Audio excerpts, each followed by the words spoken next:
मीठा, फीका, कड़वा, मतलब खट्टा, अलग अलग सबके अलग अलग स्वाद है। और 7 बोड़ियाँ इसमें।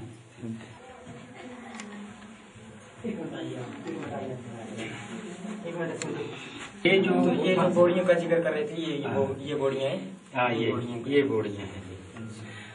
और इनके बारे में, ये पानी है जो पानी का अलग अलग स्वाद है, 7 किस्म का। जैसे मीठा है, फीका है, कड़वा है, खट्टा, अलग अलग इसके स्वाद है ना जी। और ये बना है ऊपर से, किसी ने इसके साथ हाथ मिल गया है। ये कुदरती बाबा जी की गुफा जो है, ऑटोमेटिक बनी है, ऐसे बनी है कुदरत के, इससे मतलब किसी ने इसमें कुछ छेड़खानी या कोई ये नहीं की है। तो आप देख सकते हैं कि ये 7 बोड़ियाँ हैं।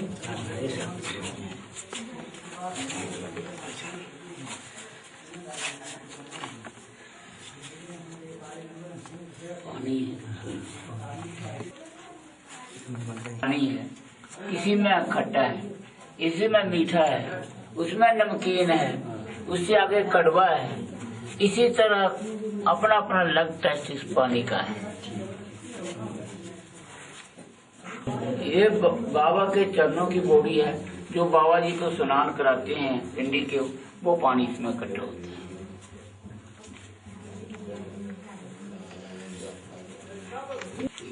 तो अच्छा अंकल जी, आप क्या चाहते हैं आगे कि इस मंदिर में क्या क्या डेवलपमेंट होनी चाहिए आगे? हम ये चाहते हैं कि ग्राम हमारी जो सभा है बाबा वो हर सभा, हाँ जी, वो इसमें और ज्यादा से ज्यादा डेवलपमेंट करे। इससे इसमें संगमरमर हमने बिछाया है और बिछाएं जी। और साथ ही में अगर गवर्नमेंट से हमें कुछ एड मिलती है तो श्रद्धालुओं के लिए हम सराय वगैरह भी बना सकते हैं। वैसे तो कई श्रद्धालु जो अपनी इच्छा अनुसार रास्ते के लिए या कहीं छोटा मोटा पैसा देते हैं तो मुझसे भी काम कराते हैं। साथ में जो गांव के लोग हैं वो भी एक आतवार के दिन महीने में अपने हाथों गैंती बेटियों के साथ रास्ते को बनाते हैं जी। तो अंकल जी ये बताओ आगे कि बाबा जी पहले सबसे पहले यही विराजमान हुए या कहीं और थे? हाँ, बाबा जी जो हैं वो इसी जगह पे विराजमान हुए। टैलू राम कुशवाड़ा राणा था, उनके परिवार के जो छोटे मोटे बच्चे पहले यहाँ पशु चराने आते थे। अंकल जी कितने साल पहले? यानी टैलू राम की 10वीं पीढ़ी जो है वो आगे चल रही है जी। तो उस टाइम पर बाबा जी जो है बालक के रूप में बच्चों के साथ खेला करते थे। जब शाम होती तो बाबा जी लुप्त हुआ करते थे, शाम को पता नहीं लगता कि वो बच्चा कहाँ जाता है।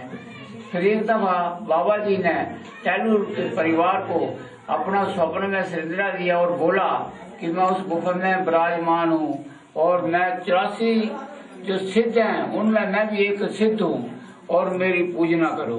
टैलू राम कुशवाड़ा परिवार ने इसकी सेवा करना शुरू कर दी। ये जो है बाबा बोड़ी सिद्ध एक नाग के रूप में, बाल के रूप में, वृद्ध के रूप में दर्शन देते हैं और इसको लोग ज्यादातर दूध दही से नहलाते हैं क्योंकि ये नाग रूप में भी हैं तो इसको जग के रूप में लोग मानते हैं। इनके पास आकर जो सच्चे दिल से मनोकामना करता है, अपनी अरदास करता है, वो जितने अच्छे दिल से करेगा 6 महीने के अंदर पूरी हो जाती है जी। तो आप आगे ये बताइए कि ये भंडारा कब से चलता है? ये भंडारा हमारे बुजुर्गों के टाइम से ही चलता आ रहा है, लेकिन कुछ दिनों के बाद भंडारा बुजुर्ग जो थे वो आस्ता आस्ता खत्म हो गए। नौजवान बच्चे सब फौज में चले गए। फौज में जाने के बाद जब 65 की लड़ाई हुई तो सभी फौजी इस गांव के जो हैं सुरक्षित पहुंचे और उन्होंने अपने पूरे परिवार सहित ये भंडारा चालू किया। उस टाइम से लेकर आज तक ये भंडारा चलता आ रहा है। अभी ये कमेटी ने पहला भंडारा किया हुआ है। इससे पहले जो गांव के लोग खुद क्या करते थे, अभी गांव वालों ने जो कमेटी बना दी है जिसमें गांव के भी सदस्य हैं और बाहर के भी जो हैं कमेटी मेंबर बनाए गए हैं जी। तो आगे आपने अभी जिक्र किया कि नाग के रूप में भी आते हैं, तो जरा वहाँ भी हमें दिखाइए। हाँ चलें, आपको मैं नाग गुफा भी दिखाता हूँ जहाँ बाबा जी जो नाग के रूप में है। नाग गुफा बाबा बोड़ी से यहाँ उनका सिर ना पूंछ दिखाई नहीं देती है, लेकिन पूरा पिंडी यानी उनका शरीर जो बाकी दिखाई देता है, ये है नाग गुफा। यहाँ पर ये नाग गुफा की क्यारी में नाग जी का स्थान दिया गया है।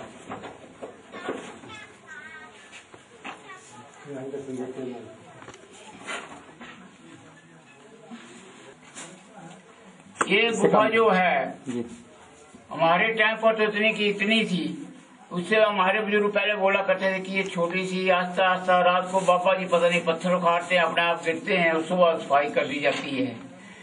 खुलती खुलती गुफा इतनी बड़ी हो गई है कि यहाँ पर 500 आदमी जो है बड़े आराम से अंदर बैठ सकता है।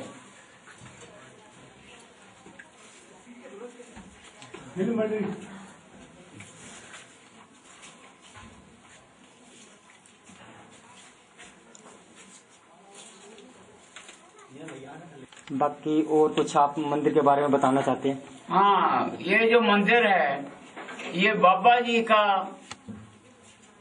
स्थान है। इसके इर्द गिर्द जितना भी जो भूमि है वो बाबा जी की है, वो कागजों में भी चढ़ाई गई है, बाबा जी की है और किसी की नहीं है। और बाबा जी जो हैं यहाँ पर कोई भी मेहमान आए, साधु आए, जो भी आए, उसको 1 दिन 2 दिन रहने देते हैं। तीसरे दिन रात को जब सोएगा तो उठा कर नीचे छोड़ देते हैं। इस गुफा में इस बाबा जी की बड़ी खासियत ये है कि शेर में शेर चीता कभी पशु को नहीं मारता है।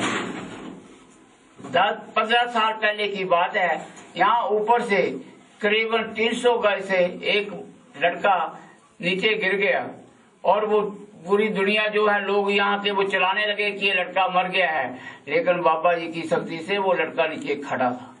इतने नीचे पत्थर थे कि उसको कोई मृत्यु नहीं हुई। वो बच्चा आज तक जीवित है और ठीक बाबा जी की सेवा करने के लिए रोजाना यहाँ आता है। धन्यवाद। अच्छा जी, इस हवनकर कुंड के बारे में बताइए कुछ। ये पुराना, जैसे पीढ़ियों पुराना जो है, ये हवन कुंड है, बुजुर्गों ने बनाया हुआ है ना जी। इसमें ही हवन किया जाता है जी। जब हमारे यहाँ यज्ञ होता है साल में, जैसे शिवरात्रि का दूसरा, तो इसमें हवन किया जाता है। तो पुरानी प्रथा की। बाकी सबसे बड़ी बात ये है जी, जो हमारा यहाँ की डेवलपमेंट का जो मेन कारण है, जो नहीं हो रही है, ना तो यहाँ आने जाने के लिए रास्ते हैं, ना तो रोड की सुविधा है। मतलब ये अगर हो जाए तो बाबा जी की बड़ी डेवलपमेंट हो सकती है जी। ये किसी संस्था से भी या किसी भी हम सरकार से एक गुहार करते हैं कि ये जरूर बाबा जी के मंदिर के लिए जो है ना, कोई भी अपनी तरफ से या कोई भी ऐसा दानी सज्जन है, कोई भी वो दे सकता है इसके लिए, जो उसकी मनोकामना पूरी हो।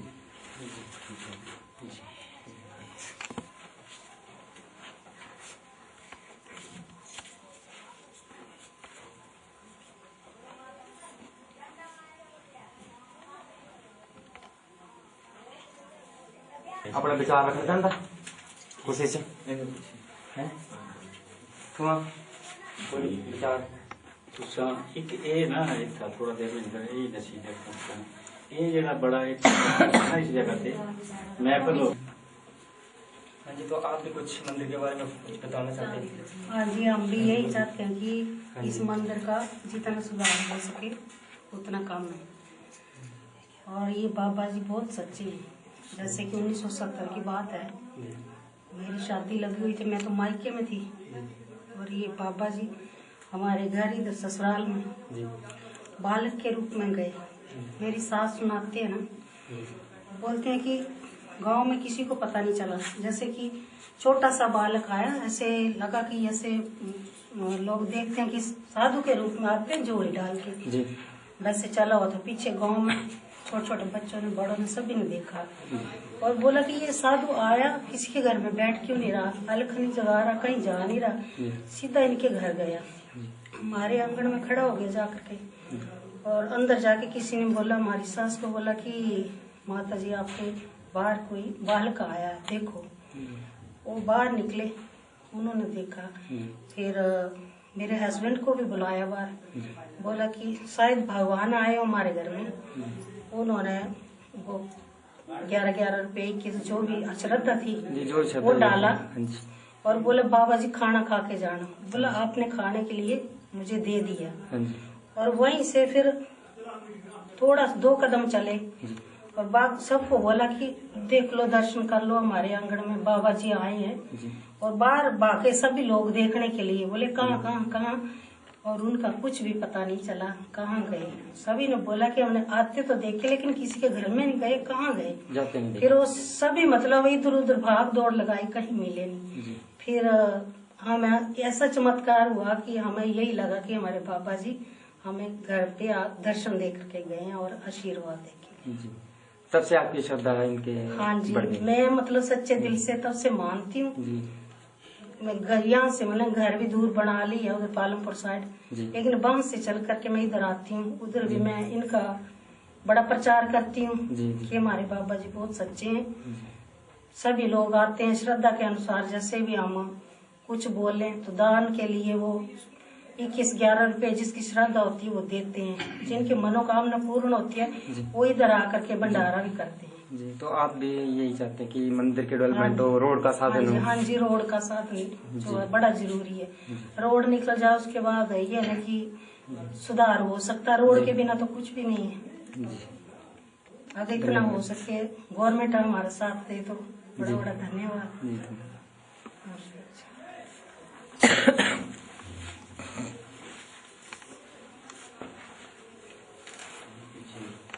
सर, आप इस जगह के बारे में बताइए कुछ कि इसका क्या राज है?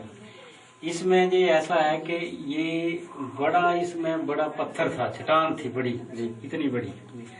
अच्छा, बरसात के दिनों में यहाँ पर महफिल होती है, रात को कीर्तन भजन करते हैं सब लोग, गांव के जितनी 5-6 पंचायत थे उनके लोग आते हैं।